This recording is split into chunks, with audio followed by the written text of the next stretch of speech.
প্রকৃত ঈমানদারের নিদর্শন কি? আমরা আজকে এই বিষয়টি নিয়ে সংক্ষিপ্ত কথা বলবো। মহান আল্লাহ তাআলা বলেছেন, নিশ্চয়ই মোমেন ওই সব লোক যাদের নিকট আল্লাহর নাম জিকির করা হলে তাদের অন্তর ভয়ে কেঁপে ওঠে এবং তাহাদের নিকট আল্লাহ তাআলার আয়াতসমূহ তেলাওয়াত করা হলে উহা তাদের ঈমানকে বাড়িয়ে দেয়। আর তারা আপন আল্লাহর ওপর তাওয়াক্কুল করে থাকে। তারা নামাজ কায়েম করতে থাকে ও আমার প্রদত্ত রিজিক থেকে তারা খরচ করে থাকে। তারাই প্রকৃত মুমিন। তাদের জন্য আল্লাহ তাআলার দরবারে সুউচ্চ মর্যাদা, ক্ষমা এবং সম্মানিত রিজিকের ব্যবস্থা রয়েছে।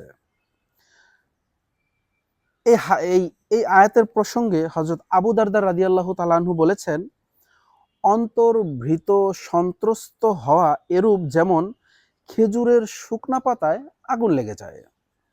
তারপর তিনি তার নিজের শাগরেদ শাহর বিন হাওশাবকে জিজ্ঞাসা করেন, তুমি কি শরীরের কম্পন বুঝতে পারো? মানে জিজ্ঞাসা করলেন যে তুমি কি শরীরের কম্পন বুঝতে পারো? তো তার শাগরেদ শাহর বলল, জি বুঝতে পারি।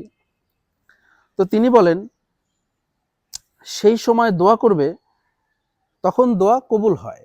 তো আবু দারদা রাদিয়াল্লাহু তাআলা আনহু কি বললেন, যে ওই সময় তুমি দোয়া করবে যখন আল্লাহ তাআলার ভয়ে দিল প্রকম্পিত হয়ে যায়, ওই সময় দোয়া করবে, কারণ ওই সময় দোয়া কবুল হয়। হযরত সাবেদ বনানী রাহিমাহুল্লাহ বলেন, জনৈক বুজুর্গ বলেছেন যে আমার কোন কোন দোয়া আল্লাহ তাআলা কবুল করেন সেটা আমি বুঝতে পারি। তো লোকে বলল যে আপনি সেটা কিভাবে বুঝতে পারেন, আমাদেরকে একটু বলে দেন। তো তখন তিনি বললেন, যখন আমার শরীরে কম্পন এসে যায়, অন্তরে ভয় ভীতির সঞ্চার হয় এবং চোখ থেকে অশ্রু প্রবাহিত হয়, তখনকার দোয়া কবুল হয়। সুবহানাল্লাহ।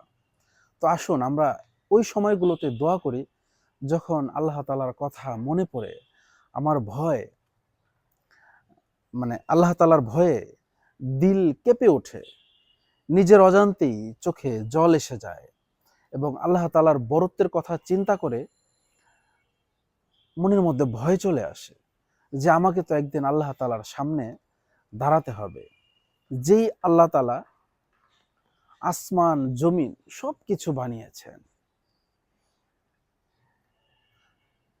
একটি ঘটনা, এটা আপনারা আমি শুনেছি যে মুসা আলাইহিস সালাম, তো উনি আল্লাহ তাআলাকে বিভিন্ন প্রশ্ন করতেন। একবার প্রশ্ন করলেন যে হে আল্লাহ, দুনিয়ার সমস্ত জিন মাখলুক যত কিছু আছে সবকিছু যদি আপনার বিরুদ্ধে চলে যায় আপনি কি করবেন? তখন আল্লাহ তাআলা জবাবে বলেছিলেন যে আমার কাছে এমন প্রাণী আছে যেই প্রাণী এই ৭ আসমান জমিনকে এক লোকমায় খেয়ে ফেলতে পারবে। আল্লাহু আকবার।